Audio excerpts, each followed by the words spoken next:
আকাশে তখন গধূলির আলো, তার মাঝে হঠাৎ এগুসির খালের ওপর থেকে এক প্রচণ্ড গর্জনে কেঁপে উঠল সীমান্ত। মাটি চিরে আগুনের লেলিহান শিখা নিয়ে আকাশের বুকে মিলিয়ে গেল এক মারণাস্ত্র।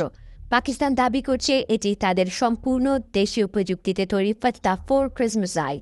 কিন্তু এই পরীক্ষার নেপথ্যে থাকা বারুদের গন্ধকে কেবল আত্মরক্ষার নাকি এর লক্ষ্যবিন্দুতে রয়েছে ভারতের রাজধানী দিল্লি।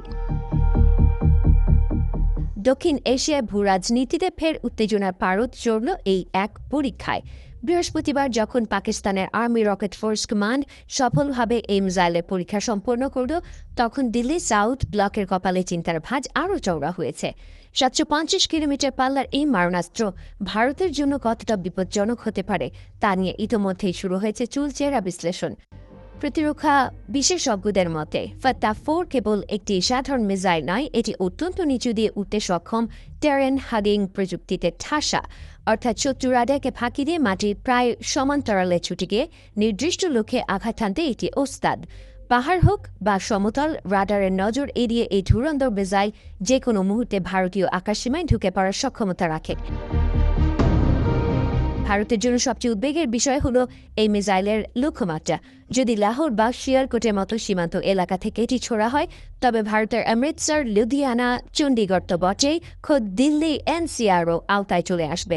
গুরুগ্রাম থেকে নয়ডা, ফরিদাবাদ থেকে গাজিয়াবাদ, পাকিস্তানের এই নতুন তলোয়ারের ধার থেকে নিরাপদ নয় কোনোটি। 300 কেজি ওজনের বিধ্বংসী বারুদ পিঠে নিয়ে 750 কিলোমিটার দূরে থাকা দিল্লির বুক চিরে দিতে এর সময় লাগবে মাত্র কয়েক মিনিট। পাকিস্তানের এই আগ্রাসী পদক্ষেপ এমন এক সময় এলো যখন দুই দেশের সম্পর্কে বরফ শীতল। গত মাসেই তারা ফাত্তা-3 পরীক্ষা করেছিল, আর এবার এর আধুনিক সংস্করণ। যদিও ইসলামাবাদ বুকঠুকে এর সম্পূর্ণ দেশীয় বলছে, তবে আন্তর্জাতিক মহলের একাংশের দাবি এর পেছনে রয়েছে চীন ড্রাগনের ছায়া। বেইজিংয়ের কারিগরি সাহায্য ছাড়া পাকিস্তানের পক্ষে এত দ্রুত এই প্রযুক্তি অর্জন করা কি আদৌ সম্ভব, এই প্রশ্নটা থেকেই যাচ্ছে। তবে ভারতও কিন্তু হাত গুটিয়ে বসে নেই। সীমান্তের ওপারে যখন আস্ফালন বাড়ছে, তখন দিল্লির সমর ভাণ্ডারেও মজুদ আছে অব্যর্থ জবাব। S-400 ট্রাস্ট থেকে শুরু করে আকাশ বা বারাক 8 মিসাইল সিস্টেম এখন অতন্দ্র প্রহরীর মতো ভারতের আকাশ পাহারা দিচ্ছে।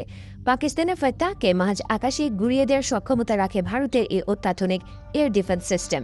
তা সত্ত্বেও এই শক্তি বৃদ্ধি ভারত পাক দ্বৈরথকে নতুন এক উচ্চতায় নিয়ে গেল। একদিকে ভারতের ব্রহ্মস বা অগ্নি সিরিজের বিশাল দাপট, অন্যদিকে পাকিস্তানের ফাত্তা সিরিজের ধূর্ত চাল।